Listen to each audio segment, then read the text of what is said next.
Oh, hello. I think I'm live. I hope I'm live. It says I'm live. It could be lying. It's Sunday. It's just gone 8 o'clock, and it's Doctor Who Sunday, and therefore it's time for Time and the Rani. Seventh Doctor. So, gonna be getting into doing that in a moment. I'm just waiting to sort of set things up and let things tick over, because I found last week some things had been cut off the start, so I don't mind if things go missing off the start of this one. I'm gonna take a little moment anyway. So because I'm knackered and I'm getting ready for bed, and it's nice to have a sit down and relax and watch some Doctor Who on a Sunday. So yeah, I'm just gonna settle in.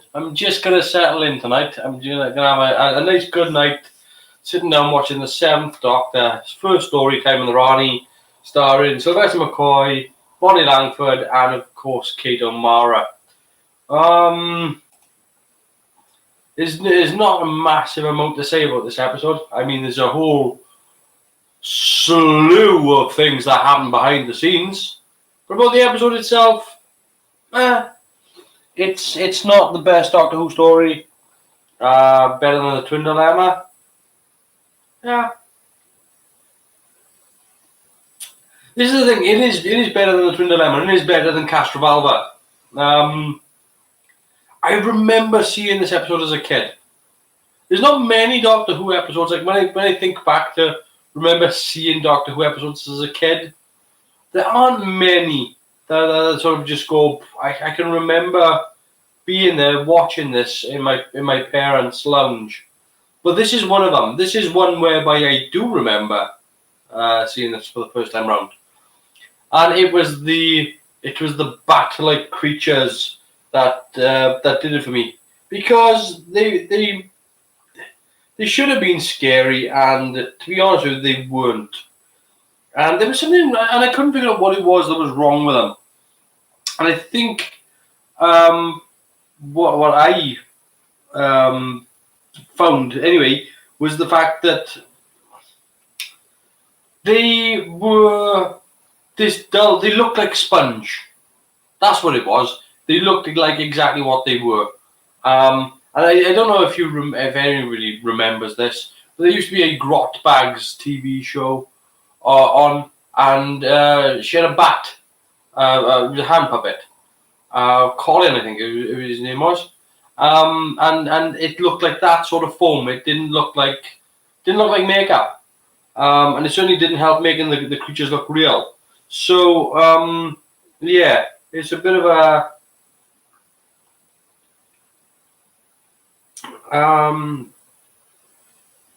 bit of a shit, but given how well they do the visual effects in this episode, it's a bit annoying that the rest of the episode, the story doesn't really hold up.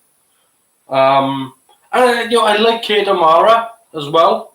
The late Kate O'Mara passed away obviously 5 years ago. Kate O'Mara is one of the most underappreciated parts of Doctor Who. Here is a woman that, to all intents and purposes, was a Hollywood actress, massive star, like proper big star. And here she was having the time of her life working on Doctor Who. She really loved Doctor Who as well. That was what I think was great about her as well, was that she genuinely loved the show and she loved the part. Anytime she had the opportunity to come back and play the Rani, she did. Which is why you saw her in the Seven Doctors story. Yeah, she was she loved the part, and any time that she had the opportunity to return, she could, and she would. So I don't think there's any more really to say, except that we're going to be watching Time of the Rani. I've got it all set up ready on DVD, so if you want to join in, then get ready to hit play.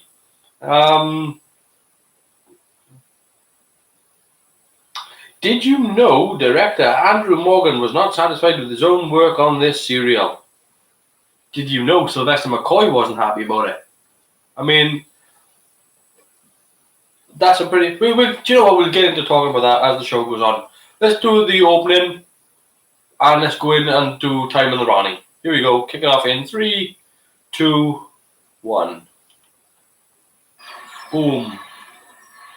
So, CGI TARDIS, first time it's been done. It sort of looks like the TYJ, not quite. It's almost there. Pink box being used to colour the sky pink. Screeching multicoloured effect. Box lands in the quarry.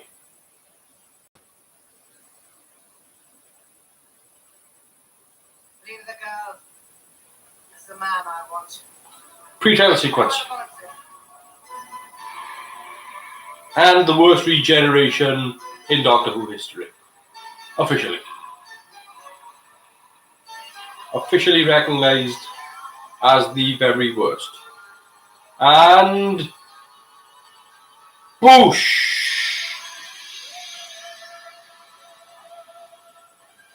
I do actually like this title sequence. It's one of my... it's a bit of a roller coaster. So yeah. Let's go look, yeah. Technical specs mono, did you know? Let's see more. Let's have a look at it. Well, for a bit more while the title sequences are going on. Oh, there is. No, I thought there'd be quite a bit, actually. There are plenty of did you knows. So the new title sequence is used for the first time. CGI costing £20,000. The appearance of the Doctor's face was originally designed differently. It started as a skull built up developing over the head. Was considered too sinister. I did not know that. Sound. Stop delivering. I think this one is already put in behind schedule. No, it can't. Seal it and label it. I like the fact that the Rani's got a nose piercing. I always liked the Rani as a character. What are you waiting for? You haven't given the bed. I understand.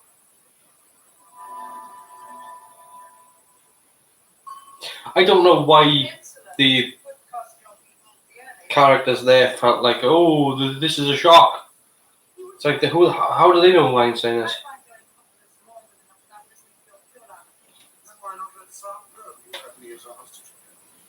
I shall decide mine. Yes, you shall. You shall decide your needs. You leave me with no illusions about that. Good working actress, Kinomara. Fantasy. Underappreciated. Outside of these experiments, you have absolutely no significance. I find your detachment difficult to understand. So it was originally written with the sixth Doctor in mind, but with his dismissal, I'm not planning on coming back. Have you managed to procure the means to repair the laboratory? Tet traps are based on bats. Oh yeah, shock horror there. Tet traps were rubbish. Not scary at all.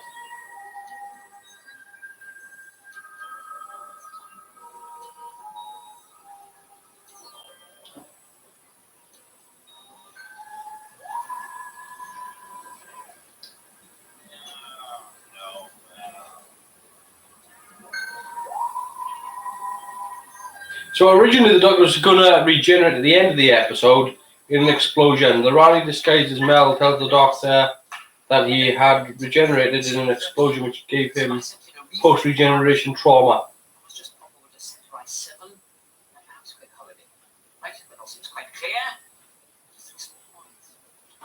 Where am I? Who am I? And who are you? The Rani! Stay back! This is idiotic! You'll injure yourself! What do you care?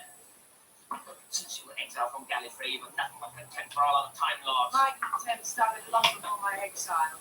And what do you want with me? Where's Mal? She's perfectly safe, but how long she remains, so it depends on you. So, I think we need to get into talking about why, or rather, what happened between the Doctor 6 or 7. It was a shit situation, and nobody was happy about it.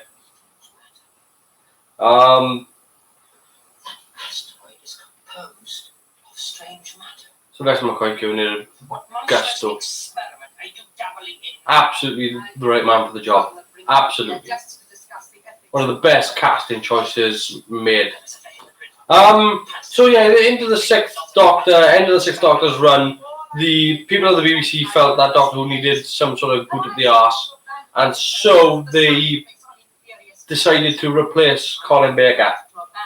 The problem with that was the fact that they were unwilling to fire him.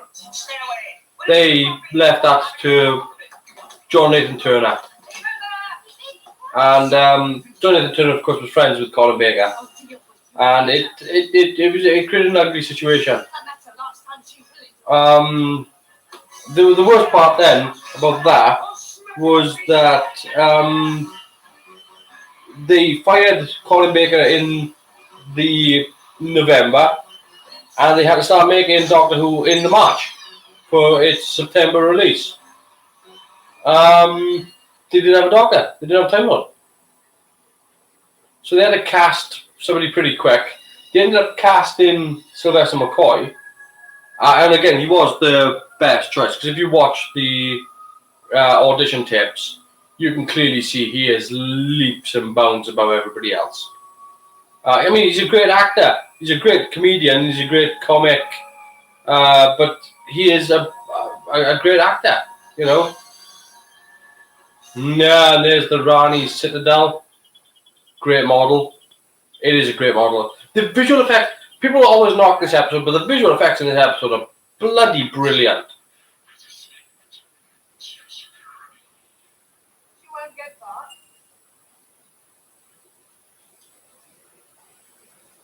I love the design of the Rani Citadel.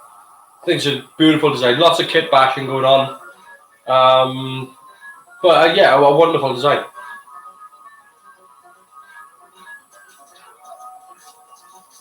It's like a couple of inverted pyramids, but it's been split open and it's got this sort of tech just sort of growing out of it. It's a really lovely design.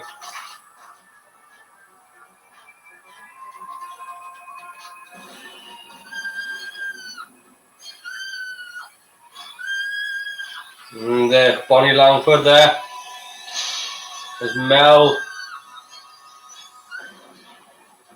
Yeah, I should show you what Screaming's about. Don't you worry about that. Worst companion.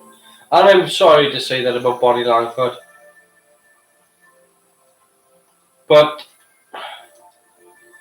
Mel was supposed to be, as far as I understand it, Mel was supposed to be a computer engineer. And she was nothing of the kind. She just screamed and screamed and screamed, and it just, making her sick, but it made us sick. What's that? So, this one, yeah. Roll up your sleeve. What happened there? Why are you doing this? I think, she was given the shit end of the stick. Amnesia. I said. Go on, run! Run! Bonnie Langford has since done, Why should I? This is insane. all the stuff. She's doing EastEnders. It's all very well being upset. Upset? Over of your obscene murders takes place. Stop accusing me. This had nothing to do with me. Lies! If I didn't need you as a hostage, you'd be dead. Hostage? For what? I mean, Your friends took him prisoner. You keep calling them friends of mine. You arrived from outer space, as they did. Now they can have you back. On my terms. Bonnie Langford was a child star, and she was playing it as a kids show, and I think that she was a little too aggressive with it being a kids show. Kids with Mara there, dressed as Melanie. Melanie, are you alright, Doctor? Alright. She actually did a surprisingly good job as Melanie. Of course. And you can Me? Of course, why not? hurry up and Dave, we both are. We're in the barber shop. A navigational guidance system distortion. This is for any passing spaceship into landing here. Where are we, by the way? In your laboratory. On the cursor. Doctor, are you sure you're well? Of course. Fit as a trombone. Fiddle. It is a fiddle. No, I was expecting. I like the fact that he's haddled. He can't get his analogies correct. Me, do you? Do you? Red hair. I have a cool red hair. Who's that? Me. I'm standing next to you. That's you, Doctor. Me? Oh my God, what's my hair? You're supposed to be conducting an experiment, not frightening yourself to death. Experiment. Yes, it exploded and threw you to the floor. Me too. Not to suppose cold. When I came round, you looked like this. The explosion must have caused me to regenerate. You mean, this is what you're going to be like, permanently? And all there is removed from the TARDIS henceforth. So you remember the TARDIS then? Well,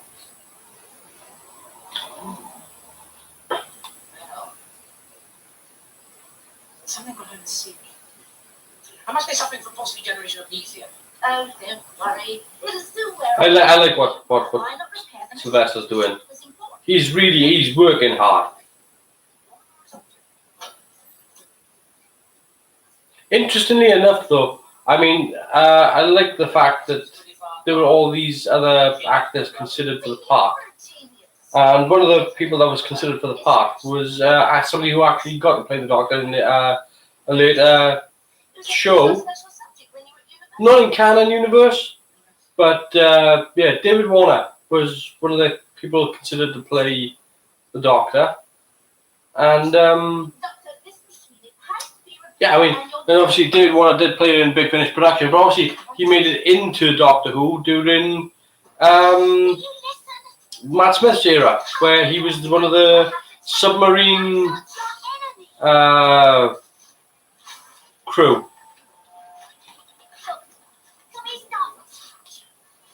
So, but there was a big debate over Sylvester McCoy becoming the Doctor, because John Nathan Turner wanted Sylvester McCoy as the Doctor, but the BBC apparently wanted Ken Campbell. And Ken Campbell would have been a great actor to play the part, but I don't see. I mean, I definitely think John Nathan Turner made the right decision.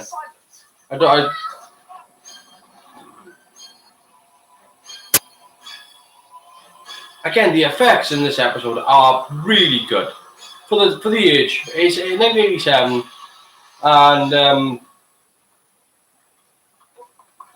it's a mixture of live effects, model effects, CG effects, Quantel effects, and it's a whole mix and mash of them all. The Tetrad will come to investigate. Made you think I was in league with them? You're not a Curson. You don't belong on this planet. Then they're human. Like me. No, not like you. Almost as hideous.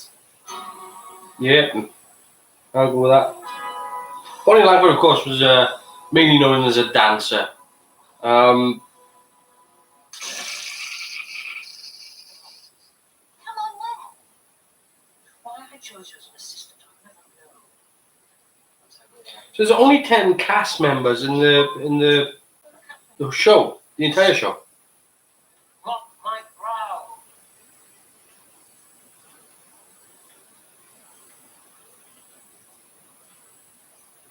The Tetraps. Some people were played Lucurtian and Tetraps as well. In fact, most of the people who played the Tetraps also played the Lucurtians.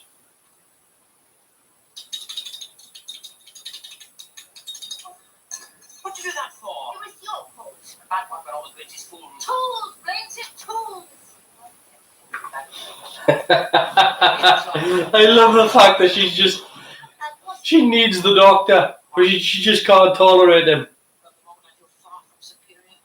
This is all a mystery to me. Surely there's a catalyst. Oh, yes, as much as state the obvious. I know the dysfunctions confuse the impulses from there with this goo. But what's it for? I'm beginning to think this setup has nothing to do with me. Why do you think that? Omnipotence.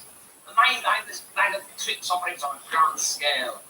Oh, all the more reason to suppose that it is, Doctor. Playing into his ego. Always the best thing to do with the doctor. Definitely. The rest of your people, would they help? No, they've been completely subdued. Try. So yeah, if you get the opportunity, watch the audition tapes for Doctor Who, for the 7th Doctor. You'll see that they've all got the potential for, I think this guy would be alright, this guy would be alright. But then you see Sylvester McCoy's performance, and it's literally like he's the guy for the job.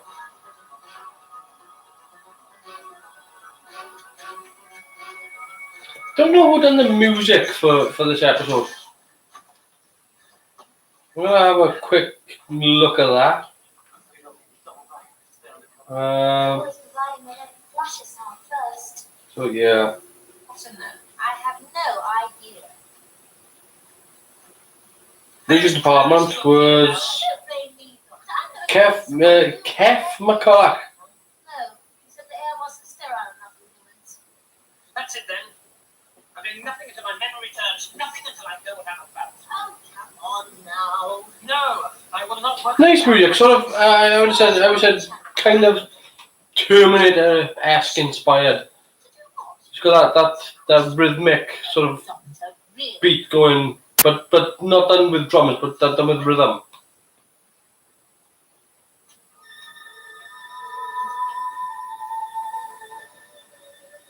I think the tetraps could have worked really, really well if they had done. There's this early part, he's walking down the steps and going into the dungeon where the tetraps are, and there's this whole bit whereby you can't quite see what they are, and there's this. There you go. You release the slurry, and it's this reddish, globby slime.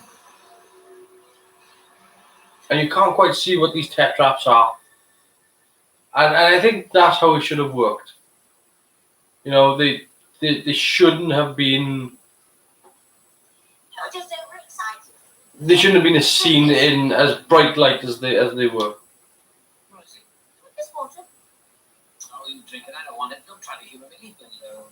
You can't run around. It's simply not like you. How do you know what I'm like? I'll be generated. I mean, look at me. Look at me. But you've changed up.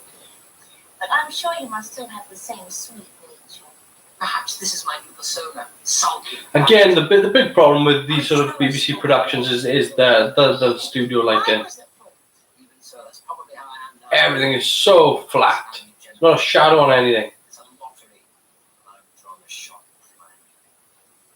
Anyway, I need a radiation wave meter, and brilliant as I am, even I can't improvise that. What about the TARDIS? Won't there be a radiation wave meter there? The TARDIS? Do you know where it is? Yes, of course. Oh, fancy a breath of fresh air. We'll both go. No, wait. Yarak. See your voice drop. The TARDIS immediately.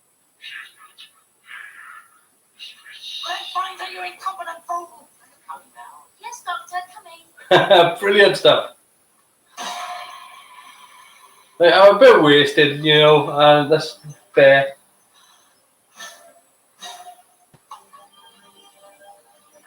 No one about. As an 80s synth score, it's really good stuff, actually.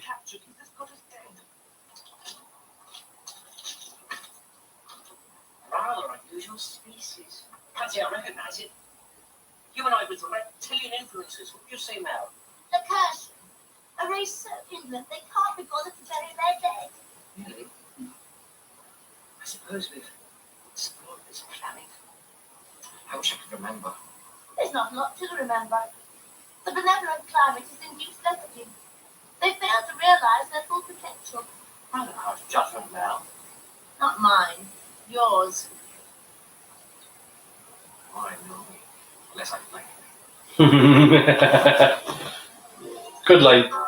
Good line. And the thing is, the episode story might not be that great, but there are punchy lines in it.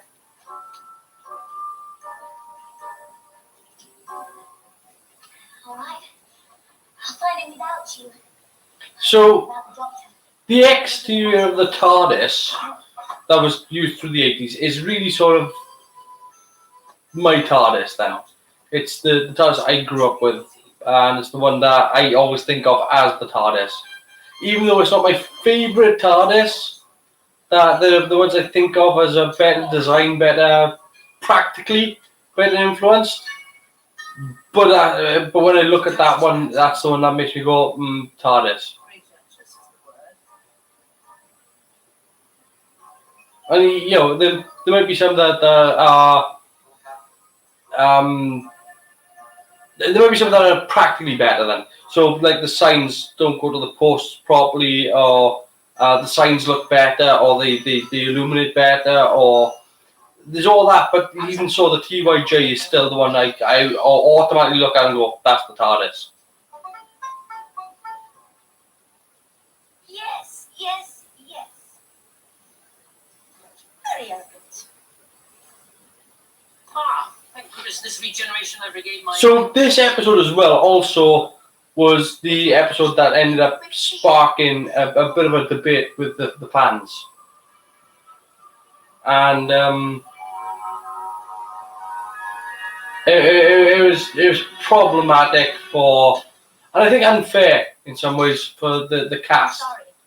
whereby they had to go and justify themselves to the fans. An overwhelming sense of evil. Nobody should ever have to justify themselves in the way that this show did. That's what we came here for. Yes. Would you reckon I'd keep it? Too wrong. But with Jiffy, absence makes the nose grow longer. Cretin.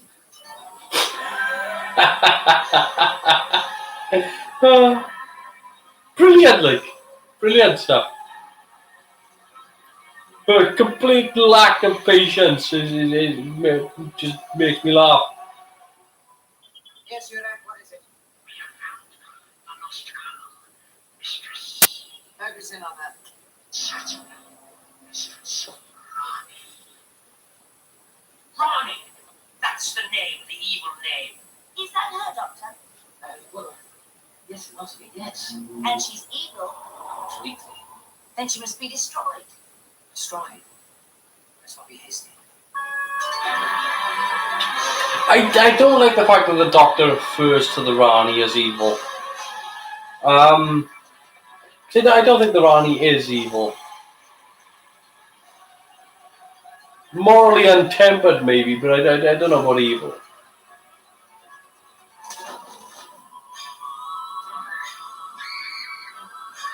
A little model Mel over a spin.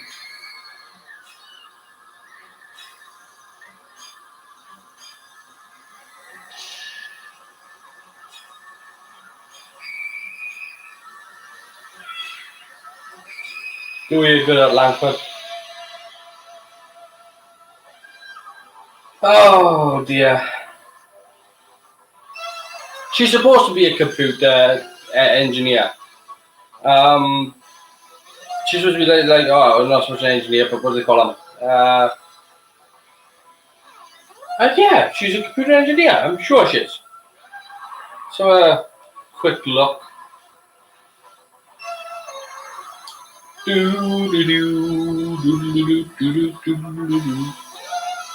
I'd love to see that in 3D. That type of design for the galaxy rotating around. I mean, I know they did with the Seven Doctors thing, but those glasses never worked. They never did.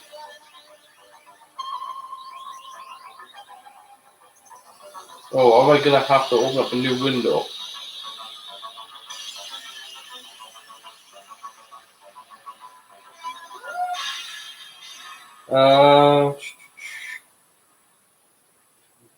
Yes, I'm gonna have to open a new window. Dee-dee-dee-dee, up your bum, up your bum, up your bum.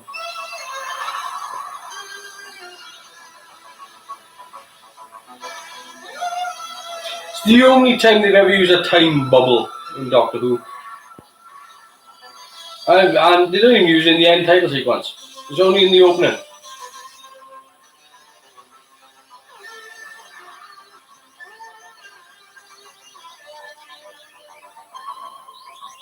And the other thing as well was that when they were doing this, was that they didn't actually know what they wanted Sylvester McCoy to do. That's a bit weird. When you've got somebody in the show and you don't actually know what you want them to do, how you want them to play the part.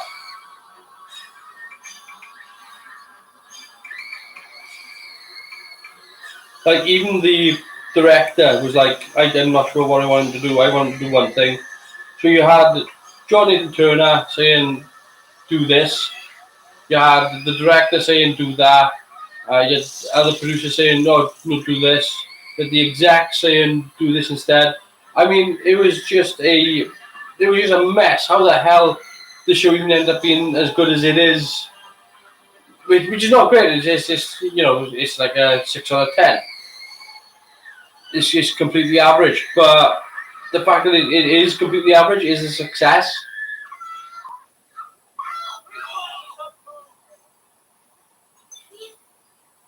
That's why those minds don't work properly. It's the first time. Well, if you don't stop supporting, it'll be the last. Yeah, please.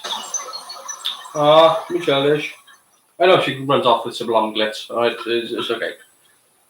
I do know that. It's not like I'm oblivious to that. It's just You know, I can't help feeling sorry for Rani now, getting caught in her own devious trap.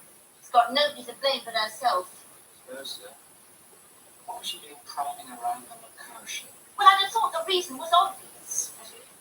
She must be on the brink of a major discovery. The cosmic breakthrough for a neurochemist was snatched from storming a barricade. It's all the more reason to press on. Get there first, and you repeatedly said that in the wrong hands, scientific knowledge can be dangerous. What scientific knowledge? What am I doing if only I could remember? Don't sound emphatic. It will prepare the machine, and maybe we'll find the solution. The machine won't tell me what's behind that locked door, will it? hello, listen to and playing. Next one. He must be playing with Oh, thank you very much. Rani, she's finished, destroyed. She's a brilliant Yeah, I'm just going through trying to find information about Melanie because she's supposed to be this like computer technician or computer whiz, and she spends all her time just screaming her ass off. Like the worst companion, and she comes into it odd because she comes into it during the trial of the Time Lord, where she comes from a future storyline, and then she disappears with Sybil Glitz. It's like, oh, Sybil Glitz has got this new spaceship, and I'm going to go with him instead. It's like, well, screw you then.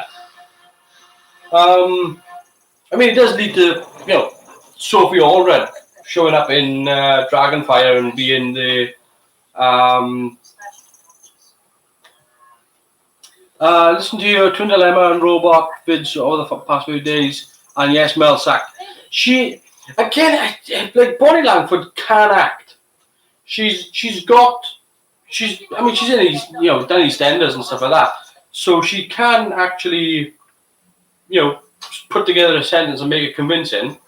It's just, it does feel like she's very in this. It's like somebody told her it's a child's TV show, and so she's playing it that way. Everything's just got that little bit of, I don't want to say camp, but everything's just a touch more, a little bit overblown, a little bit pushed. I mean, she was a child star anyway, so she was used to playing that.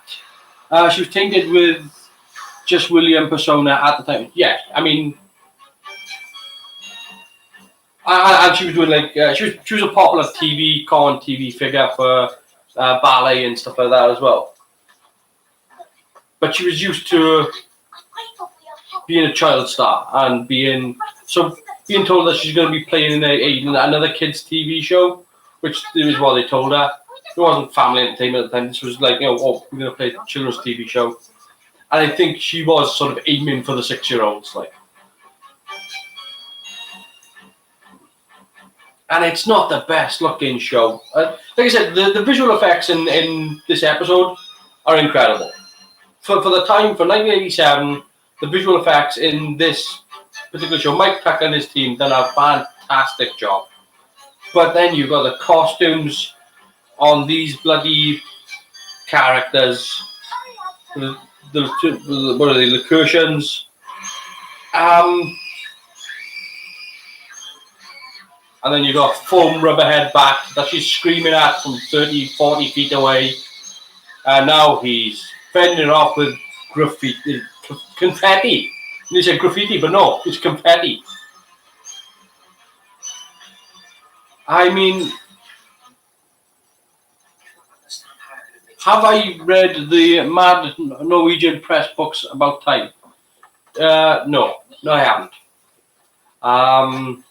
I wish I had, but I haven't. No. No, that's all I want to press. You used the wrong heat conducting material. So elementary. I've got the second law of thermodynamics. So, if we substituted a suitable material, would it work? It's, I should know the answer. again, Didn't CBC know it? you know, I've said before, I'm going to say it again, right? Doctor, is this relevant? I would rather bring back the Rani than bring back the Master. Because we've had the Master several times now. And if I, based on the fact that Kate O'Mara played the Rani, I would probably cast, at least initially, I'd probably cast Joan Collins. Because I think Joan Collins would be, it would be a nice tribute to have the person that played her on-screen sister in Dynasty play the Rani and then have her regenerate. And the only person I can honestly think that I would definitely cast without even sort of thinking about it, it's just like, that this person should play the Rani and nobody else. And that's Gillian Anderson. I don't know why. All I can tell you is that if somebody was to say to me, who do you want to play the Rani, it would be Gillian Anderson, straight off. I've got no reasonable, rational explanation as to why that is. It's just that's the way it is. It's like if somebody said to me, who would you cast as the Master? It'd be like, well, Charles Dance. I mean, why wouldn't you? It's just like, I don't know if it's my brain casting the type, but I don't think I've ever seen sort of Gillian Anderson ever play anything nasty or thing. It's just, for some reason, she just seems like a fit. I asked you a question. Remember, something changed in there. I dare say, would the HBO... So yeah, the producers are telling Sylvester McCoy one thing. The suits in the BBC are telling Sylvester McCoy to play it another way. The director's telling him to play it another way. And then Sylvester's doing his own thing. So the fact that the first few episodes with Sylvester are a bit of a mess and they don't know what to do with the character. The writers are writing in jokes because Nathan Turner's saying make it funny because we can't make it scary. It's a wonder this show is where it's at. But yeah, Helen Mirren. I think Helen Mirren would make a good Rani before she regenerates. But I think you'd want to go that little bit younger. Again, with Gillian Anderson, I think she's at that age whereby she's young enough to do the part, but she's not so young that it seems like you've just gone with somebody who's just for the looks. I'm glad to see you. Although I shouldn't. Because I'm trying to think who else would make a good Rani. Oh hell. It does when you cut yourself off for instance. And deliberately. Let's think. I can't accept his right to collaborate. I mean, yeah, look, what's her face from Game of Thrones? It's the only way. Lena Headey. Oh my word, she would be good.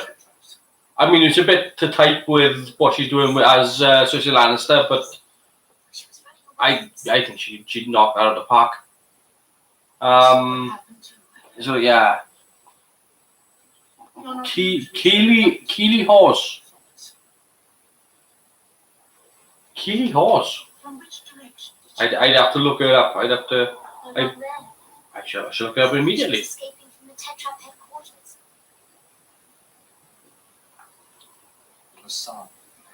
So yeah, massive amounts of problems with this episode before they even went into production.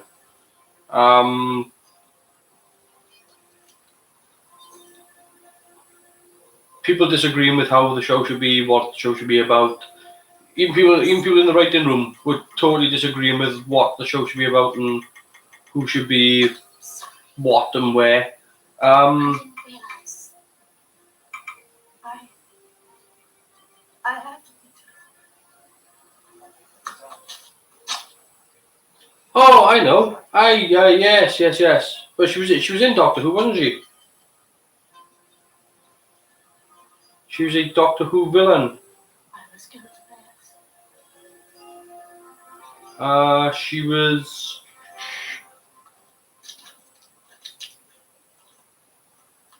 Where are you going? Phineas is collaborating. Bingo, time heist. Yes. Tetrap headquarters. That's where the doctor. Yeah, she was the banker.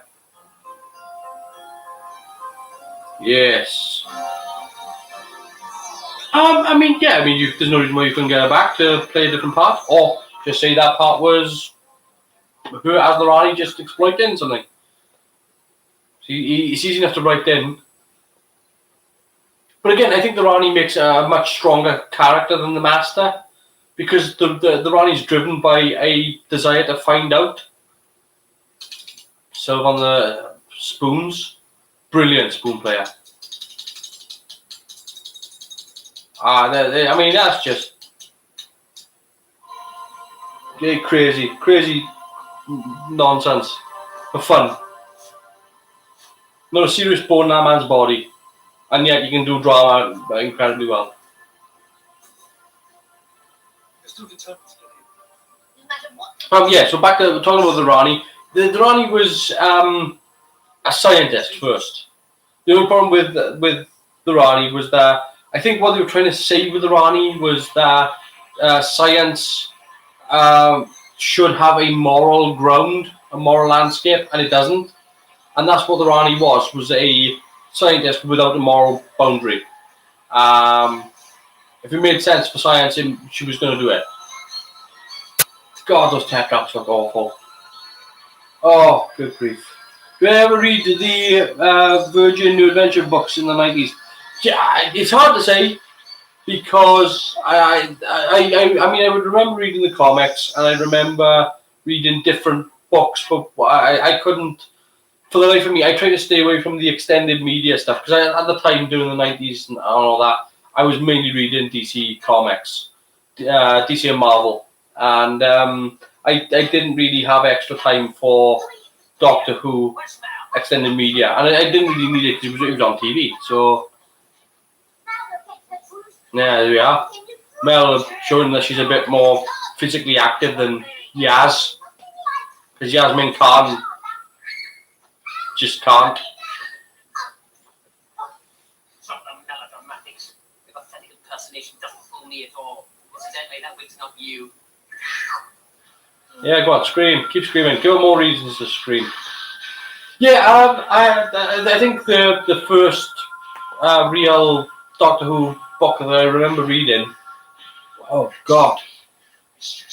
Oh no. Here's the thing. The first Doctor Who book I ever read was a 1974 John Pertwee book, and it had the weirdest end where everybody died, but they needed to die to win, and it was just bizarre. I think the writer just didn't know how to end it, and it was just like, oh well, everybody has to die, and that's because they're in the wrong dimension. And the only way to get through the dimension is for them to die. Pulses, I should say, too. By the way, we've got to tell you, they ended this other dimension at the start of the story. So it was really weird. But the one I remember reading was Real Time, the Colin Baker one. Sixth Doctor, I should say. I I- I've tried, haven't I? But if you're the real doctor, then why do you look like that? Her acting is Suffering bloody generation. dial. Everything's dialed up. Maybe it's because she's working next to Sylvester, and Sylvester is over the top anyway. But he's not over the top in his acting style. He's over the top with his energy. Then you really Like everything is like moving at 100 miles an hour, which is how you should be after regeneration, I think. I know about regeneration, of course. Yes.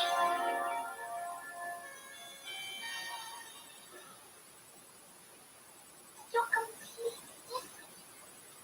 Nothing Yeah, you're not though. face. I don't know if you remember, but there was an episode. There's an episode in the Seventh Doctor series called Paradise Towers, and one of the climaxes to Paradise Towers is Mel wants to go in the swimming pool. Now, who wrote that and thought that's a cliffhanger? Is that who I mean, turns? and then when she does go in the swimming pool, there is this really shite, crabby, yellow submarine thing in the water. Where do you think you're going? Mistress. And then she screams, and then it ends. Without permission. Because Now stay here. JCBs are scary, I guess. Mel would scream at anything. Never heard of it. You should have known. A Princeton physicist discovered it in the year 1934. Computers are my speciality, not nuclear physics. It's an incredibly dense form of matter. I love the She science says that computers are a speciality, Well, what can the Ranis interest? but you don't ever see it. If that asteroid exploded, it would send off a blast of gamma rays equivalent to a supernova. And then it'd be goodbye to Kershaw. And everything else in this corner of the galaxy. When the Rani dabbles, my crowds. Interestingly enough, though, the idea here that the asteroid is made of strange matter was an actual scientific principle at the time. That you could get a strange matter in the universe. What is she up to? I'm not really familiar with strange matter myself, but I know that it is in fact an actual thing, and Back to the TARDIS and get out of it. it was a sound scientific principle. I'm not sure that you could destroy a quarter of the galaxy by detonating an asteroid, but so yeah. Computers were supposed to be her backstory, yes, but again, she never, ever showed any computer literacy at all, ever.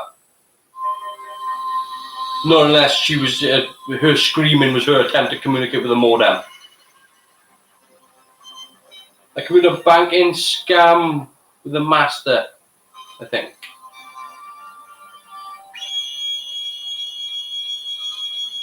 So apparently it was this episode that made them decide to actually use a lot of blue screen. And they actually set up an entire stage of the BBC to dress it just for a blue screen effect. The girl's on the loose. Find her before she finds the doctor. Yes, mistress. I love how straight Kate O'Mara is trying to deliver that line and dressed and looking like that. It's amazing. Geniuses, every one of them. The Ranis collected together the most creative minds and the most powerful matter in the universe. She's a murderess. All of them human, apparently. Not her first victim.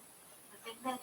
The scope of her. That's what I like with Bill and Ted's Bogus Journey. Sounds very When they done that whole bit of, you know, we got the most brilliant scientist in the universe, and he's not from Earth. He's station. Fascination's mutual. Station. Surface for you. Quite like McCoy title sequence, apart from the asteroids. They crumpled up bits of paper.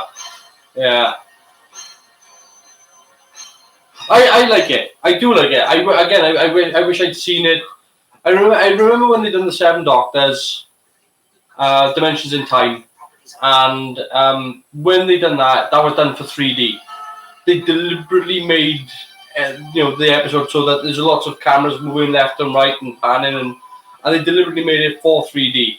And but the problem was we had it was new 3D, and so it was quite shitty technology. It was like one purple lens and one pale yellow, and it never really worked. And they tried to put that title sequence in 3D, and it almost looked great. But the idea behind the McCoy title sequence was that it was more of a roller coaster ride. It was this is what we're going into. We're going in, and if you watch I actually redone the McCoy episode as a title sequence in I redone it in HD with sort of modern effects. And I had to track the camera, and the camera actually does do this sort of pan, then it goes over this thing, then down, then up, and then it literally does these roller coaster rolls. Oh yes, I was trying to chop my camera.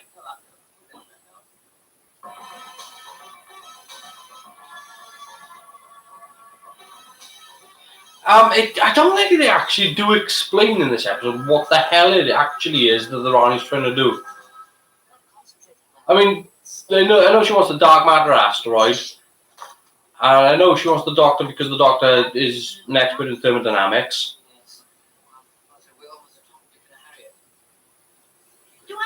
But actually, I'm not sure what her actual intention is.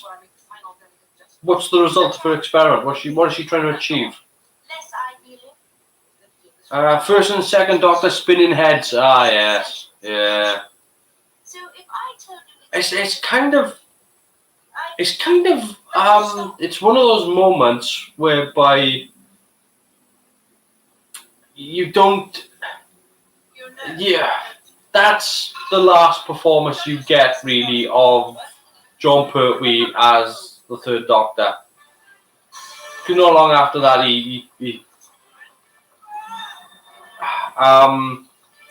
it's kind of. I kind of like the fact that the fans made the fan film devious, so that they could give John Pertwee his regeneration. And I thought that was a nice way. It's a shame that it was done the way it was on fan film technology with the size of the set they had and the technology for the cameras that they had. But officially in canon, I mean, I don't even know if you're going to call Dimensions in Time canon. I don't know if you can. I probably don't because of the EastEnders crossover in it.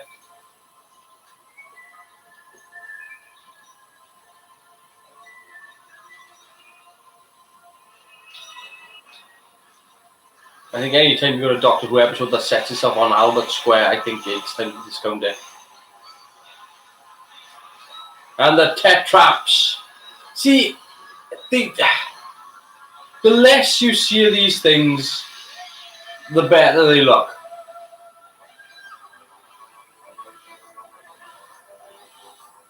What year is this? What year is this, madam? Oh, when they walk in the market, you mean? Oh, yeah. Oh, you confused me then. I was like, what the hell?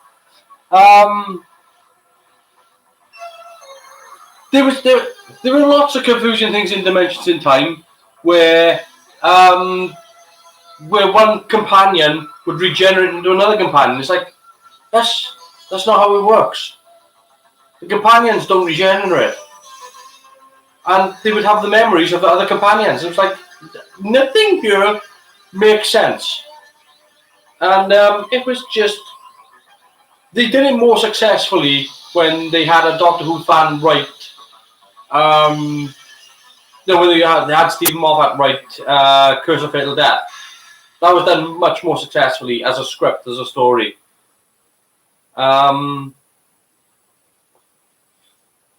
So it was things like DIT that made it ridiculous with the public.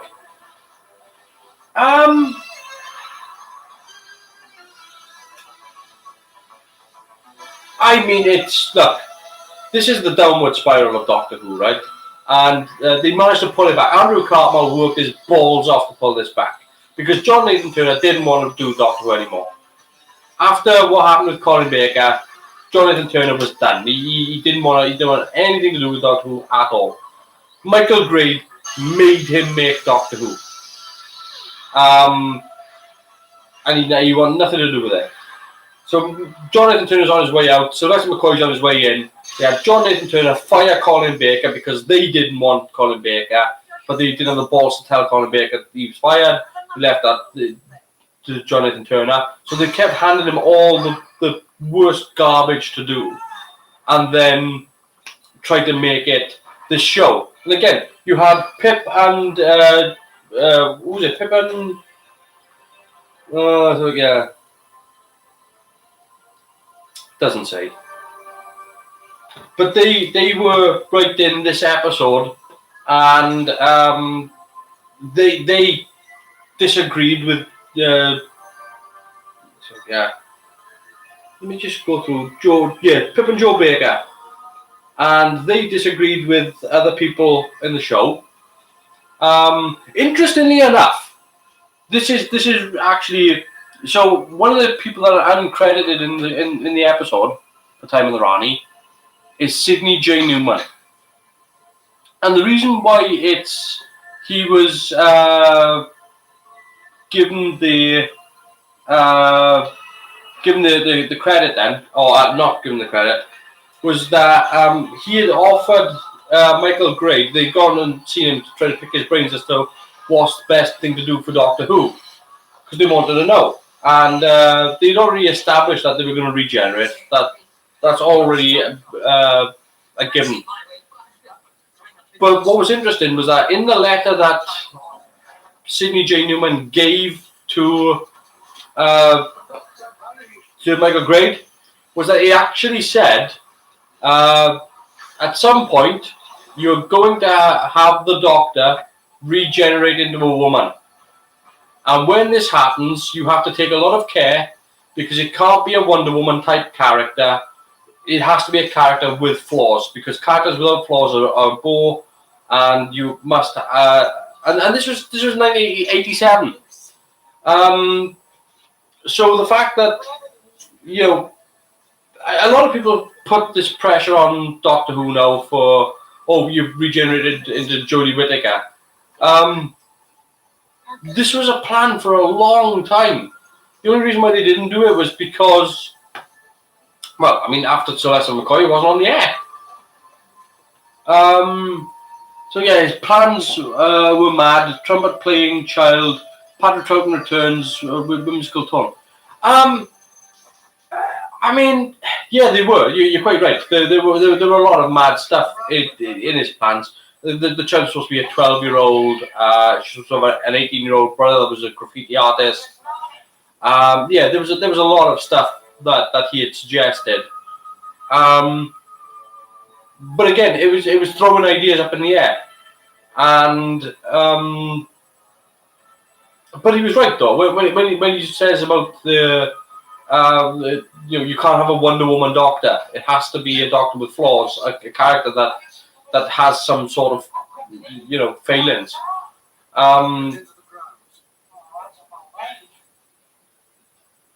God, that thing looks awful. It never looked good. Not ever. It did. It genuinely looked like something off Grot Bags. And the locutions were just as bad. Just awful. Awful. They live in a quarry desert planet, and yet they're wearing fabric that's been woven, and it's all sparklingly clean. Not a bit of dirt anywhere. How many people do you know could live in a gravel pit and come out clean? I'm sure that's at the heart of what she's up to. Otherwise, why reserve a place for me, a time under this abysmal grave? You'll still hear when she gets back to you. Inside the cabinet. Which you will help her in. If she catches you. And I mean, I don't even like the sort of scales that they put on. Everything looks really sort of desperately cheap. I think they could have done a little bit better. I would have saved money on the tetraps and maybe just focused on makeup for just one type of character. I like Jodie, but overall, prefer Moffat. Resolution was my favourite, needed more threats. I mean, that's been the problem. That was the problem with season 11, wasn't it? Season 11 was an upset. I mean, look, anybody that says season 11 is crap and it's the worst Doctor Who ever made, they haven't seen these. They haven't seen Time of the Rani. They haven't seen, Twin Dilemma. They haven't seen Time Flight.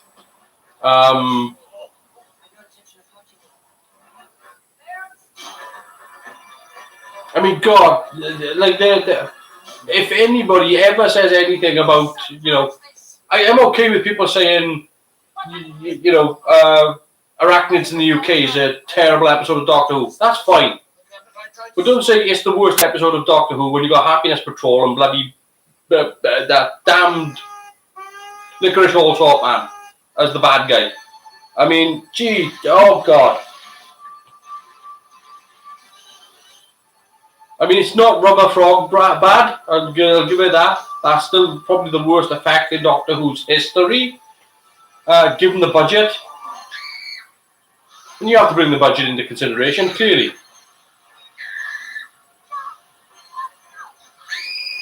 Because, yes, Scream. You just tongued her for no reason.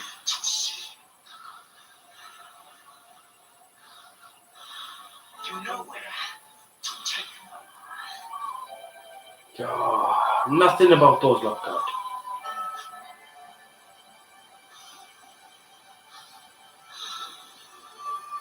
Like, these are bat-like creatures that can't fly. But they end up, they sleep upside down. They got 4 eyes on their head, but they can't see properly. People just didn't think. Like, at some point, when it comes to designing a creature, you have to go, oh yeah, it's got to be able to do this, this, and this. Fine, let's go. But to design a creature like that and then go, well, it's got wings, but we're making it walk. It's the penguin of the bat world. Historicals were good, but those are Demons of the Punjab. Not keen on weird eating alien mandrills. Oh, you mean what the hell is it called? Saranga Conundrum? It did add some weird title episodes. Battle of Ranskoroth Kolos, which didn't have a battle in it.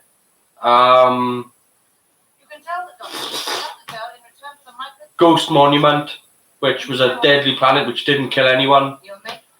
It was just everything was just like, I don't know if they were trying to do it ironically.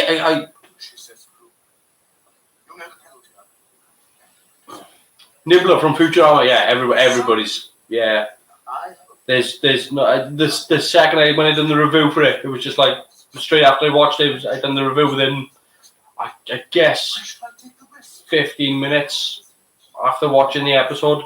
After I gathered my thoughts, got my notes, and started and just went through it, and it's just like, yeah. And when she does. It was Nibbler, but it was like, I guess the idea was that they were trying to do the Gremlin story, the Gremlin, there's something on the way. I guess that's what they were trying to do, but it didn't make sense at all.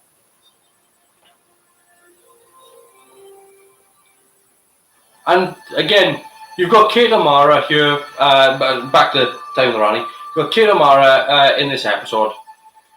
The woman loved Doctor Who. There's no ifs, no buts, no maybes.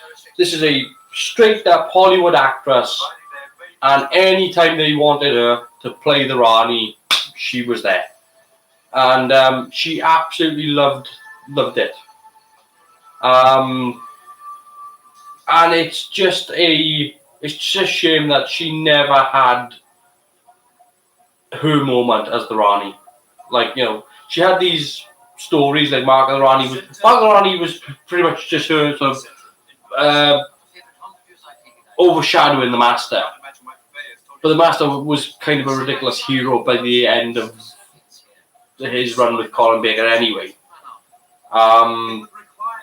He had lost every fight, every argument, everything.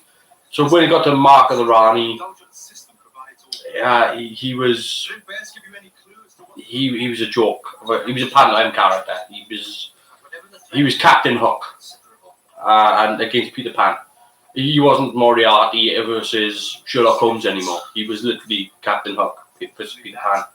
And so you bring in the Rani, and she started off as this really strong character, this really sort of, I don't care what the cost is, I'm going to carry out my experiments. I don't care if this kills everyone in the village, I don't care if it kills everyone on this planet. My experiments come first, these people don't matter. It gets to this episode, and I'm still, we've 3 episodes in now, and I have no good God clue what her plan is. She wants strange matter, she wants to detonate it, she wants to, but what's the experiment? What's she trying to achieve? And it's not really explained. Do you recognize? Oh, so yeah. Good again in survival. There is, right, so after survival, they do a Doctor Who board game. And Amy plays the Master. It's like a VHS, you put a VHS in. Remember, like, I don't know if you remember the games, like, what was it called? Oh, hell. Oh, I can't remember the board game. But you put it was like sort of like a Space Command game, Doctor Who style, but you put the VHS in and you press play. Destiny of the Doctor, was that the name of it? But you play, and the Master would pop up on screen every so often and give you an order, and sometimes you have to like fast forward or rewind or a thing, and it was to do with time. So, and he was good in that. He was really sort of back to being sort of. He still had his, But I did like the way that laugh could be used. Particularly early on when he was the Master. In like episodes like Lugopolis, after, Keeper of Traken, you get to Lugopolis and you hear that laugh. And it's like, he's just murdered somebody and he's laughing about it. It was sinister. It gets to survival. Survival is a man that's desperate to get off the planet. He's just desperate. So everything that Andy plays in that episode is, he's scared. He's scared. He's gonna die. He's got no control over it.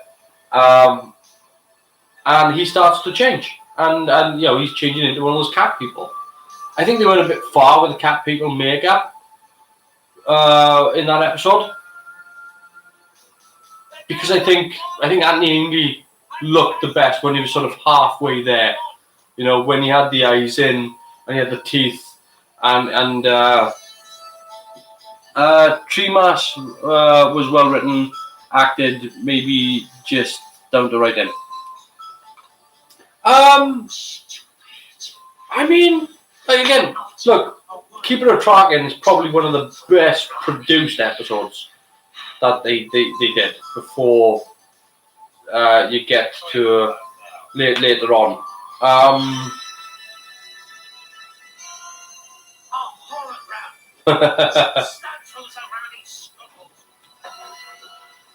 Love it. Good little effect.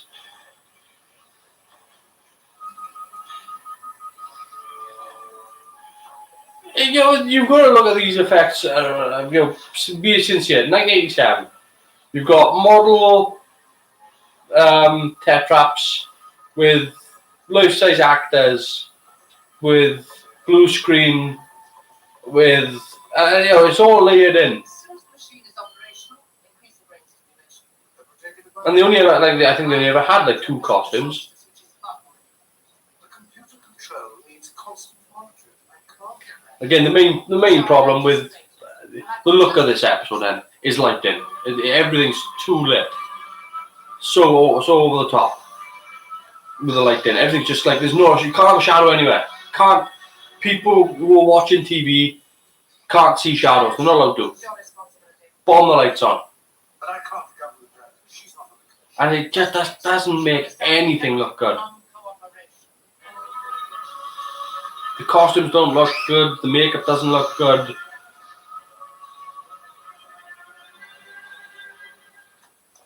Doctor, in my opinion, return to the laboratory is a pointless exercise. Clearly, Mel's beyond all help. Well, Rani would never go to those extremes. She never does anything without reason. But then why the hologram? Why didn't she just release Mel? A bird in the hand keeps the doctor away. Again, when I remember talking about Sylvester McCoy being cast, my actual memory of Sylvester McCoy before Doctor Who was Tiz Was. And if you don't know what Tiz Was, it was Saturday morning TV show, and Sylvester McCoy was just one of it was chaos, right? And you had comedians on there, and most of the comedians like Chris Tarrant, again Sylvester McCoy. You had Lenny Henry, Bob Carolgees. I mean, it was just chaos, absolute chaos. But the reason why I remember Sylvester McCoy is because Sylvester McCoy would do all weird stuff, like totally bonkers, totally crazy stuff. But one of the things he would do, aside from being dressed as a plant, which is standing in a giant plant pot, pretending to be a plant, like dressed as a stem with a daffodil. But I mean, he would do this little thing whereby he would actually drink this liquid, and he'd do this Jekyll and Hyde bit. And what he would do is he'd hide bits of makeup around the set, and as he would fall behind a desk or something and get back up again, he would slowly, as he moved around the studio, transform into this Hyde character, this sort of werewolf. And it was a slow transformation, and it was so well done. He was scary. And he'd probably go bounding into the audience, and he'd have these great big furry hands that would just pop up, and teeth, these sort of upward fans, and big furry eyebrows that he'd just stick on when he ducked on me in a desk or something. He was brilliant.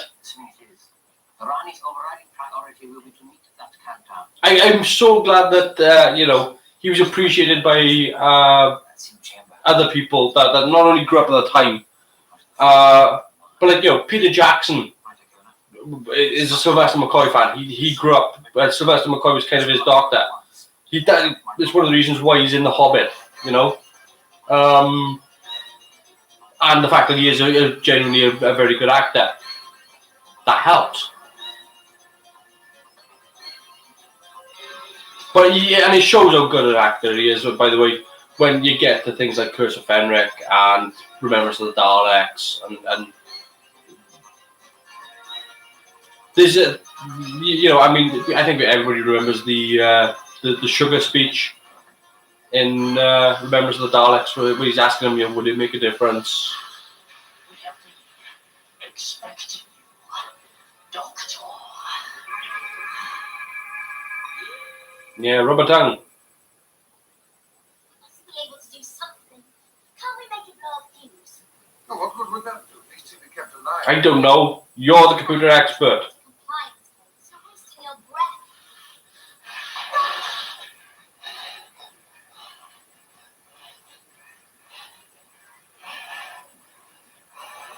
He's been tongued.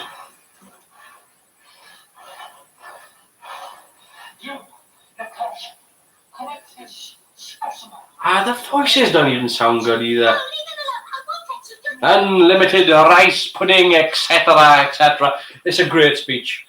Great speech. That He's berating Davros. He's putting him down. He's giving him the whole, I've heard this nonsense 100 times before.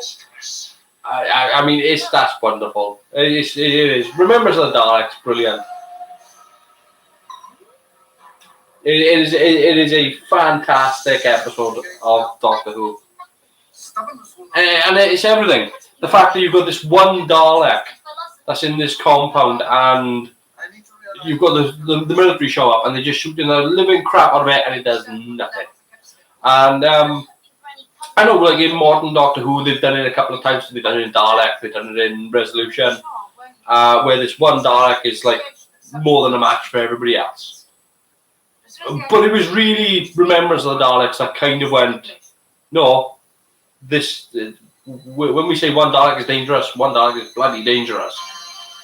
I mean, like, there's a lot of things that were done in Remembrance that are a solid foundation for the Daleks today.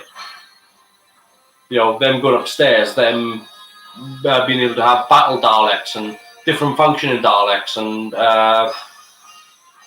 it's such an important episode of Doctor Who, I think. Plus, you also had Ace beating the living shit out of a Dalek with a baseball bat. I mean, it's dangerous to almost any creature in the universe, and she's taking her on one-on-one with a baseball bat and kicks the crap out of it.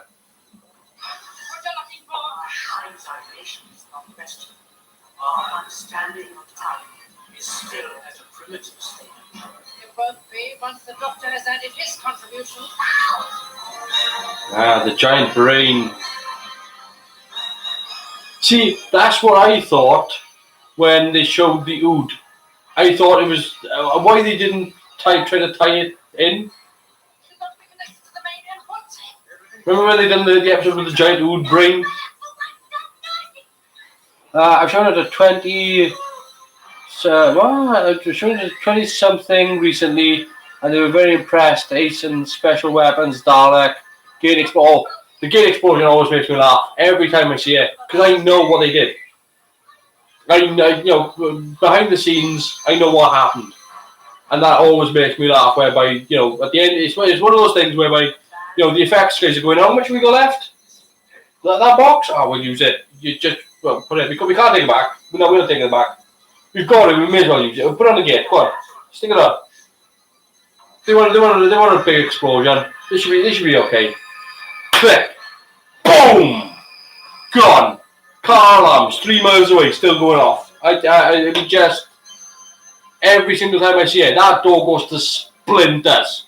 It's a solid oak door as well. It's not even a gimmick door. They gimmicked the area where the door was supposed to blow, but it all just disintegrated. It weren't supposed to do it. It's supposed to be this. It was supposed to be like bang, and this small hole was supposed to appear. Every time I see it, every single time, it ruins me. It's like this thing just goes complete overkill. But given that this weapons Dalek, good. It works for it. It should be that devastating. It's basically a cannon on wheels. Well, it's not supposed to be on wheels, but you get what I'm saying.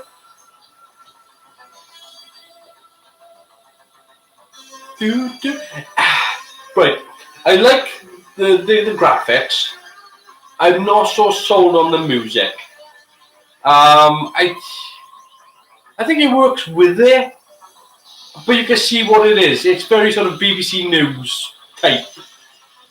This is one person by a keyboard.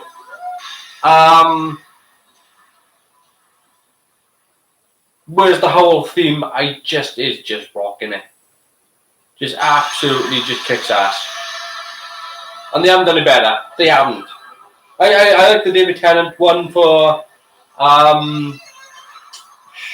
what's the one where you go sort of rock theme? I want to say it was the one with the Titanic. Kylie Minogue. God, my brain addled.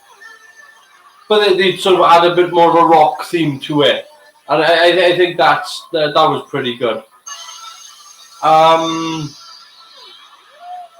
Voyage of the Damned. God, that was hard work. I think that theme is probably one of the best. I do like the early Matt Smith 11th hour one with the fanfare at the start.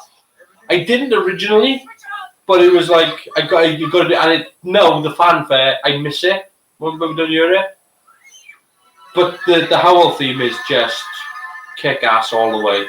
It's absolutely bad. Again, if you haven't, I've mentioned this before. If you haven't, there's a guy on YouTube. Does his name goes by Hardwire. Hardwire remix Peter Howl theme. Go listen to it. It is banging. So yeah, I like Jodie's. I do sort of. I find it to be a little bit soft.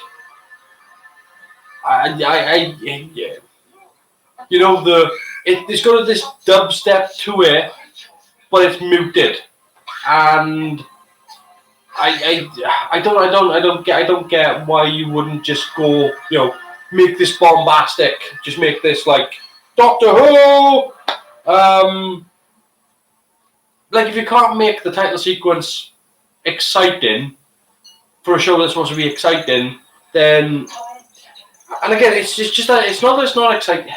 It's a nice theme. It's nice, but it's not really. It doesn't thrill me. Really off topic. Did you like Heaven Sent? I think it was one of the best ever episodes. Heaven Sent, where he's in the castle running around. Yes. There's only a handful of Peter Capaldi episodes that I genuinely like. Listen was the first one, which was his season 8, episode 4.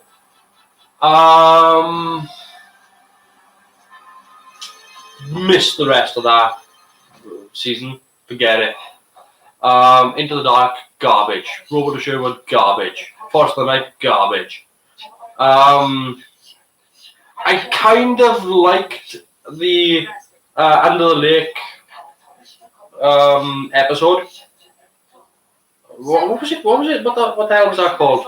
Before the Flood, and I sort of like that. I thought that was trying to do something interesting. I don't think it quite succeeded. But it was trying to do something interesting with it, and the playing around with the time factor, whereby that bang that made him turn his head was actually them later on. So I thought that tried. But yeah, I think Heaven Sent was probably Peter Capaldi's best episode. I like World Enough in Time. Anytime you can bring back the Mondasian Cybermen as well, that was. I think the run up to the end of his run, but I don't think the show ever went in the direction that it could have gone with Peter Capaldi as the Doctor. I think they should have gone hammer horror, and they should have pulled the trigger and just gone, look, we'll apologise for this later. If people complain about it, we'll just apologise. But this is the way we go it. And I think they should have. They could have gone, because given the audience that they were applying it to, these are the largest portion of the Doctor Who audience is the same sort of demographic that the people that used to watch Buffy the Vampire Slayer. You know, it's that teen to early 20s demographic was the largest slice of the audience, and and obviously, the generational fans, the ones that they inherited by proxy, by they were fans back then and they're still fans now. That's a given. These people are going to carry on watching it. But the people that you were going to bring in were going to be the people that were, pre-teens to going into teens to late teens. The whole 16 to 24 demographic was the target audience, and they didn't ever go that way. Can you do horror at 5 to 7 p.m. though? Blink style horror rather than blood. Well, Yes, you can. And not only can you do it, but you can also do blood as well. And I don't give a damn what they say, because they used to do blood. I mean, anytime somebody says to me, can you do that in Doctor Who? I'll just reference them to Dragonfire and go, see, what's the end of the episode of that? Watch what happens to that guy at the end. And tell me that it's not, you can't do it. If you can show Indiana Jones, Raiders of the Lost Ark on TV at 3 o'clock in the afternoon and watch all those Nazis melt, why can't you do it on TV? I mean, you've shown this film. What was it, when we watched Twin Dilemma? At the end of Twin Dilemma, he melts. There's all this grey goo just pumping out of him. And again, but again, you watch Dragonfire. The guy at the end totally melts. His skin falls off. Condor shot in the stomach. It's not only that. There's so many episodes of Doctor Who whereby they go further than what. The problem is that they don't.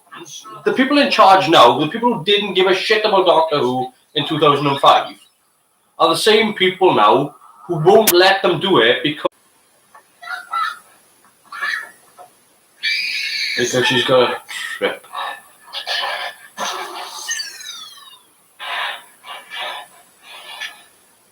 Graffiti web. Confetti. What is wrong with my brain? Why? Rattled, man. Addled.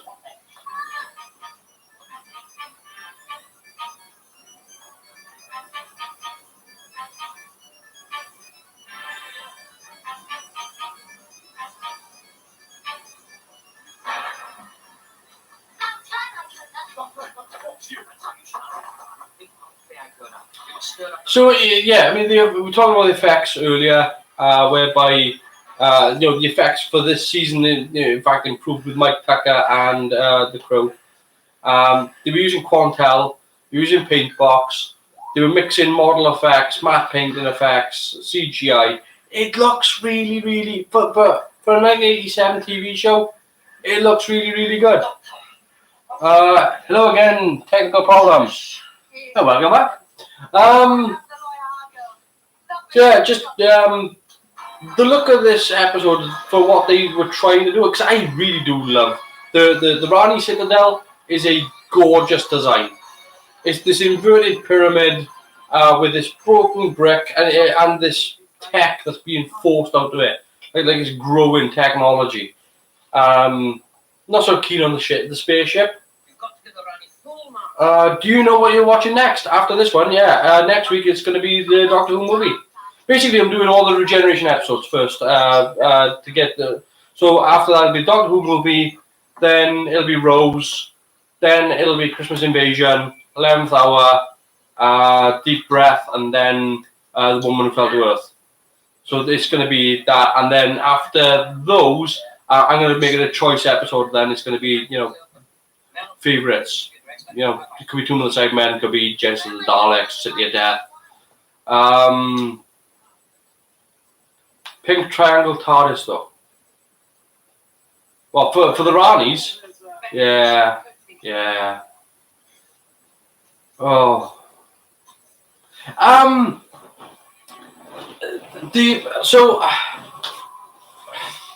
not sure. I don't think that the Rani was ever bothered about her TARDIS blending in. I wish they'd gone with more of the what they did in the Troughton era when they showed the time capsules with the cabinets with that central sliding wall. Fair enough. Warriors of the Deep. Oh yeah. I mean, there's lots. There's so many episodes to get through, of course. But I mean, what I want to do is after I've done all the regeneration episodes, is to sort of not really just pick the fan favorites, to actually the Sidrats, yes, the anagram for TARDIS, not just to pick the fan favorites ones, but to pick ones that like, what was the one I was looking at the other day when I thought, I can't remember seeing that. It was a 4th Doctor one as well. Oh, good grief! I'm not going to look for it. But I mean, it's nice. It's nice to do the fan favorite ones. It's nice to do the like I said, Genesis of the Daleks, Earth Shock and all that. But it's also nice to sort of do the ones that don't get enough appreciation, like Sensorites or like I said, Space Museum. I love Space Museum. I think Space Museum is an underrated Doctor Who episode. It falls apart later on, but the first episode, the entire concept of the first episode, is brilliant. The fact that they've arrived before they arrived due to a slip in time, and they've changed clothes and they don't know how, and it turns out they did it, but just they haven't done it yet. There's so many good things in the start of that when it kind of the end of it peters out a little bit, but it's still a great story. We got Image of Fendel. Yeah, but I mean, there's Tales of Wen Chang, Horror Fang Rock. There's particularly Fourth Doctor. There's a lot of good Fourth Doctor, but there's also underappreciated episode of say the David Tennant era. There's a film. I would say New Earth is not a very appreciated episode. I mean, I've said before that if a lot of Doctor Who fans say, oh, if you want to get into Doctor Who, watch Blink. And to me, I would say, actually no, if you want to get into Doctor Who and watch a Doctor Who story, watch Girl in the Fireplace. Because he's not really in Blink. Blink is a great episode, one of my favourites. But if you want a really good, solid Doctor Who story, where the Doctor is actually in the episode, Girl in the Fireplace. It comes with everything. It's got everything in the story. Time travel, spaceships, French revolutionaries, Madame de Pompadour, and Sophia Miles. Come on, who can complain? Firing on all cylinders. It's absolutely. It's probably. I think if you're going to introduce somebody to Doctor Who, say, what's that? You'll get it. It's got everything in it. Do you watch any other reviews? Seska says, or probably I do. In fact, yes, I am. I don't. Seska. She caught up with Doctor Who. I think. I'm not sure. It's been a while since I watched her stuff. I do, but what I tend to do with Seska is normally if I'm having a day when I'm busy doing something, if I'm doing a bit of model building or whatever, I'll sort of put it on autoplay and just bank it, just go to the playlist and go, right, I'm going to watch like 6 of these back to back or something while I'm cutting up plastic or. Blindwave, yes, I do catch Blindwave. They've done. I think they're on their way up to the 50th. I think. Here we go. Them launching the spaceship. That was actually achieved. Believe it or not, the launch of that spaceship was actually achieved by 4 halogen bulbs and a CO2 cylinder. Just somebody with a fire extinguisher. Man, there goes the base. Boom. We're not needing that anymore. Click.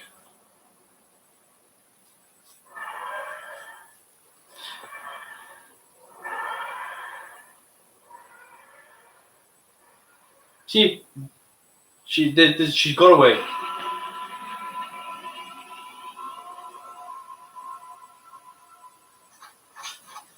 And again, there's the TYJ, and it's what every time I think of the TARDIS, that's what I think of. Even though I said before, I've got other versions, preferred versions, more logical versions. Maybe it's because I grew up with it, but that's when somebody says TARDIS, that's what I think of. Seska started Classic Who recommended. Just saw Hela as well. I've never heard of that one. I'll have to give it a look. Yeah, the Doctor getting everybody in. My favourite console, and not my favourite console room though. I think of Dave to remember with admiration. My favourite console room is definitely Capaldi's, You must have been. because that thing was a work of art. That was a proper console room. My only gripe with that set is if I had done it, I would have wanted to make it about 20% bigger, and that's it. If you're going to do bigger on the inside, do bigger on the inside. But aside from that, I can't complain. That thing looked gorgeous from every angle. I do have another regret. What's that? After all the suffering she's caused, Rani has escaped freedom in her times. Nah, maybe. Mistress, you have taught us so much. When we return to Teta Priamus, you will It wouldn't be so bad if you couldn't see the wires. how to overcome forbidden in abundance.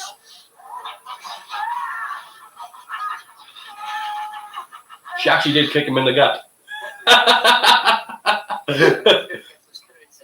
I'm not sure she tried Rani always to, but she succeeded.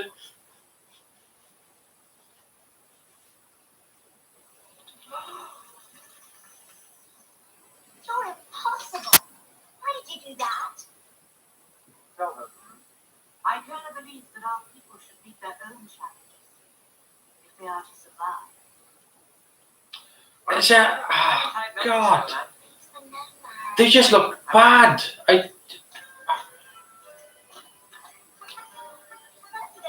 And they had a load of people dressed that way as well, and nobody ever turned around and went, "Doesn't that look a bit, I don't know, pop to you?" And that's the end of time on the Rani. It's the 7th Doctor. Again, it's not a strong showing for Bonnie Langford.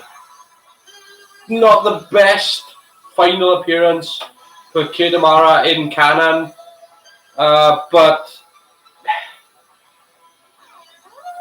oh god, it's not a strong showing from the costume department either.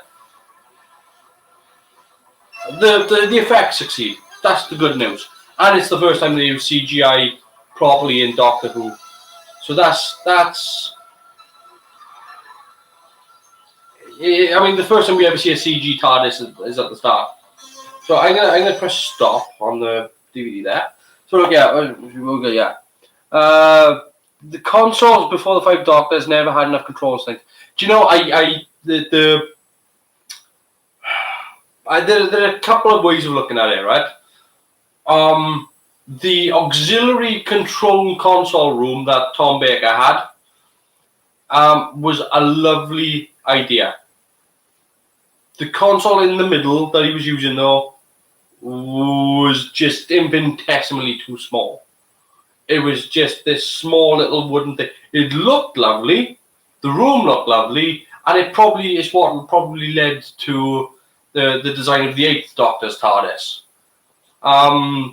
But it was just that little platform that they had with those copper pipes and brass bars and then that little wooden stump where you would pull down a panel and there'd be like 8 buttons in there, or 16, like 8 red, 8 green, and you press one and you pop the panel back up. It wasn't good. And then you had his next console then when he finally got the console room back. And the console didn't look like anything. It was just like the screen doesn't look like a screen. It doesn't work like the screen. It's just got these orange amber lights that just pop on here or there. It didn't even look like radar or anything. There wasn't anything like sweeping back and forth, up and down, or and they were all every single piece that they put in was a different color. People complain about Colin Baker's jacket, but this console did it first. It was just higgledy-piggledy. I didn't like that about it. But when they transitioned to the 25th anniversary console with Peter Davison, it just did yes. This was a fiberglass shell, purpose-built thing that was covered in controls. They had working monitors built into it. I mean, it must have looked like magic. You imagine you're in what? What was it? 1980. What was it? 1983, I think. And you rock up with this thing, like, you know, this beautiful piece of work, totally fabricated, you know, a hollow shell inside, all functioning controls, worm motor as well instead of rotary, which is important because it prevents wobble. Looked great at the time. I remember. It looks great now. If you ever have an opportunity to see it, it looks fantastic. Because what you can't see, and you can see it in later episodes with Sylvester McCoy. I want to say, what's probably the last appearance of it? Because during the last appearance, the reason why it looks good there is because the set is shagged, and they have to knock the lights off to make it. They have to make it so instead of flat lighting everything, they sort of mood light it. So there's these sort of peach gels that sort of light the set and everything. And when they do that, it's darker, and you can actually see all the lights on the console, which actually pop when they come on, and it looks fantastic. And that's why the Peter Capaldi one looks fantastic, is because it's not under these super bright lights. That they've got these spotlights in the set, and they've got studio light in there, but it's just what makes it look good is the fact that they allow shadow in the set. You can't, if you don't have shadow, you can't have highlights. And if you've got these things that are supposed to have these highlights on them that burst on in these effects, you have to have shadow to be able to show it off. And even the time rotor, is layers of perspex that have been cut into these star-shaped cogs that are laid in. It's like if you look at it from the top, it look like a load of clock pieces that are assembled down. And when the lights burst on, the edge of these perspex sheets just glow, and you can't see any of it on the studio on the DVD because all the studio lights are just washing it out. It's a massive problem with 80s TV. Warriors of the Deep, just emergency lighting. Yeah, I mean, it's a good example.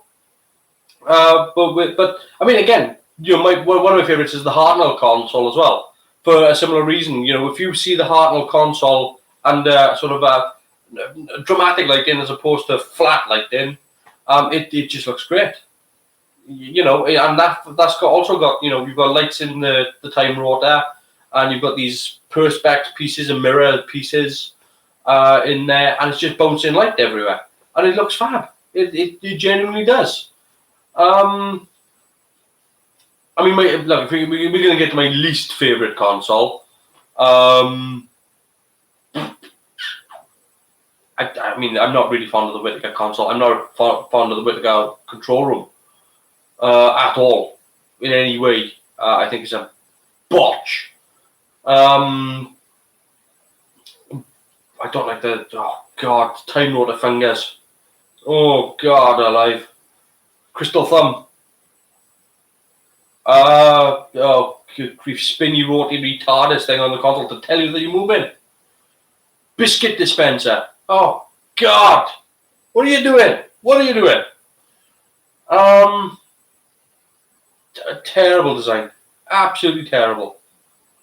Before that, though, I would say my least favorite console. Anytime it's a junk console, anytime it's a fabricated, you know, out of bits, you know, your sort of junk tech console, because I'm not so much the Ninth Doctor one, because that made sense. You know, he had rebuilt that console because of the Time War, and the thing wasn't going to regenerate, so he had purposely rebuilt that console. So, and he was keeping it going, he was keeping it ticking over. Whereas when it regenerated with the Matt Smith 11th Hour console, that doesn't make sense to me at all. It was like, why did the rest of the TARDIS regenerate, and yet the console be made out of scrap parts. I don't understand. The doctor's wife. I meant the doctor. Warriors. Seabase. Just look at the red lights. I mean, look. Any time that they go for dramatic lighting on any of the sets, but like I mean, like I previously said, the thing that ruined. No, not so much ruined, but the thing that damaged Keeper of Traken was the fact that sometimes the sets were overlit. But the set design was absolutely flawless on that episode. Absolutely flawless. Everything was like ornate and beautiful, and like even the gates to go into the gardens. You have a look at those gates carefully, and they're 3 layers of design deep. You know, there's all these different shapes and webbing being interlaced into the gate, and you know, somebody designed that. No, this wasn't something that you bought or something that somebody sat down with a piece of paper and a pen and drew these gates and went, here you go, go make that. And it's the same with all these surrounds around the door with all this, you know, rose sort of swirls. All of it was designed, every bit of it, even the you know, the angle of the sets and everything. It just looks amazing. And then you get to the next episode then, whereby you know, what was it? Keeper of Traken, Legopolis. You get a Castrovalva, and it was just like, Jesus, like didn't you fall with a bump? And of course, it falls down to the fact that we had during the 80s, we had people like Mary Whitehouse and all these people saying, you know, we can't see what's going on, everything's too dark, you need to brighten things up, you can't put blood into it, you can't do this, and compared to the tinfoil wrapped cabinets of Twin Dilemma, I mean I know again. I think the idea there with Twin Dilemma, whereby you had all those it was just tinfoil everywhere. But I think the idea was that you could have a minimum lighting, bounce the light everywhere. So like, you know, if you've seen Blade Runner 2049, this is a really good example of it. In Blade Runner 2049, they decided to have a load of reflective surfaces, and the point was that when he was in the room, that they could put these minimum amount of lights, bounce it off this water, and it would produce this glorious effect on the walls. And it does. And I mean, like, if you should watch Blade Runner 2049, it is spectacular to look at, breathtaking. I think they could have done that, but I think everybody just went, well, yeah, we could do that, but let's knock all these lights on.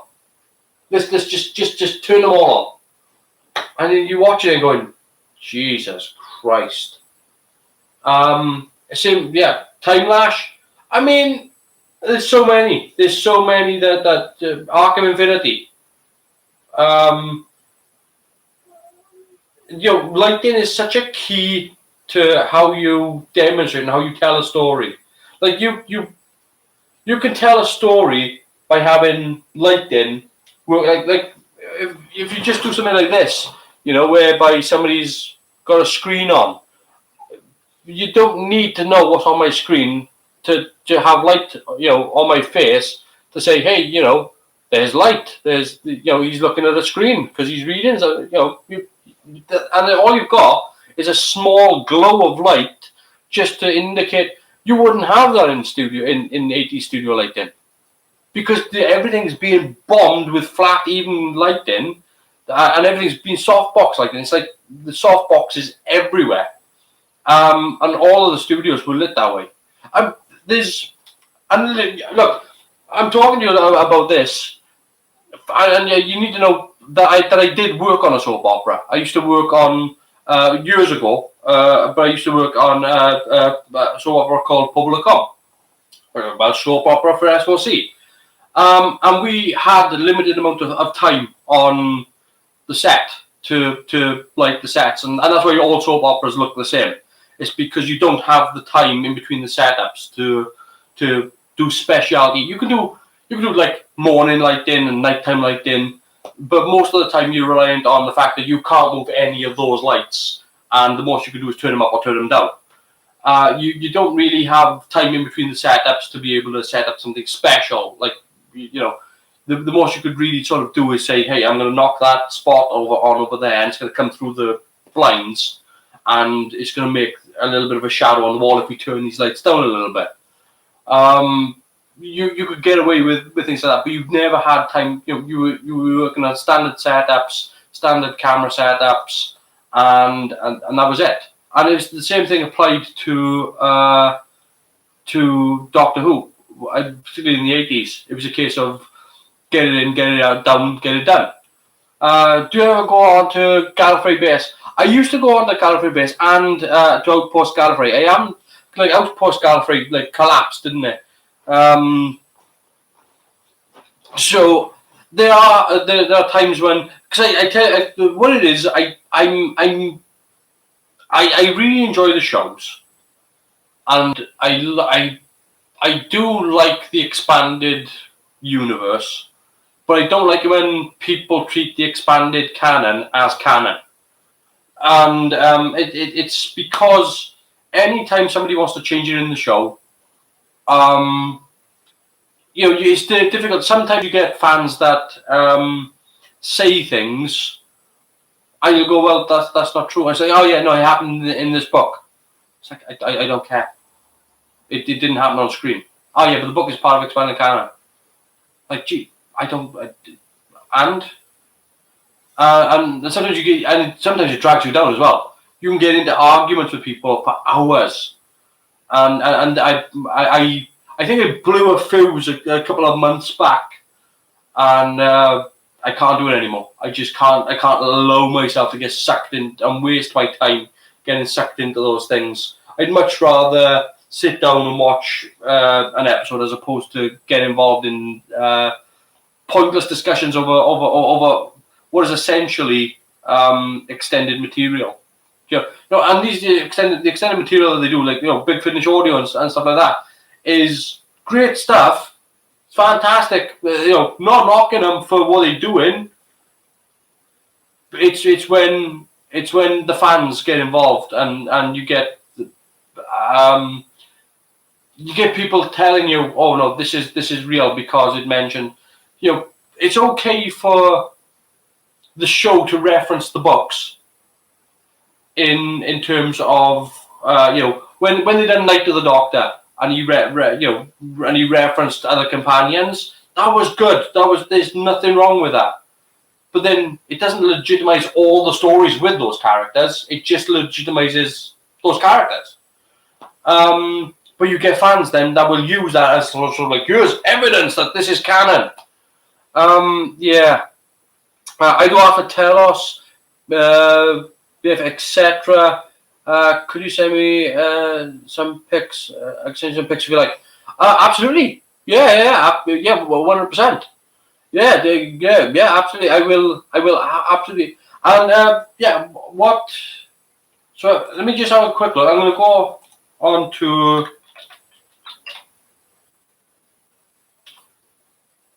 this one. Yeah.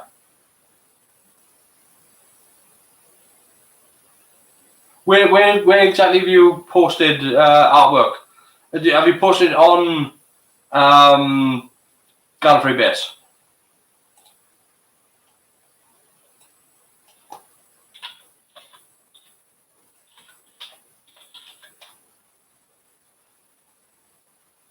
GallifreyBase.com. I have to be logged in. Do I have a password? Do I remember a password? I don't know.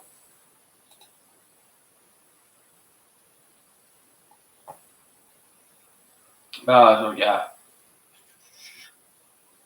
This is held for review. I will hold that for review, yes. Okay. Great ones art thread.